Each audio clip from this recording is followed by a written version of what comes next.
گشت گرداگرد مهر تابناک ایران زمین.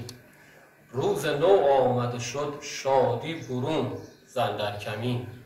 ای تو یزدان، ای تو گرداننده مهر و سپهر، برترینش کن برایم این زمان و این زمین. درود بر تو ای شریف زاده و شجاع دل ایرانی. جشن نوروز، جشن نو شدن طبیعت بر تو خجسته و همایون باد. برایت بهترین ها رو در سال جاری، در سالی که پر از خیر و برکت، پر از سلامتی و تندرستی پیش رو داری، برایت بهترین ها رو آرزومندم.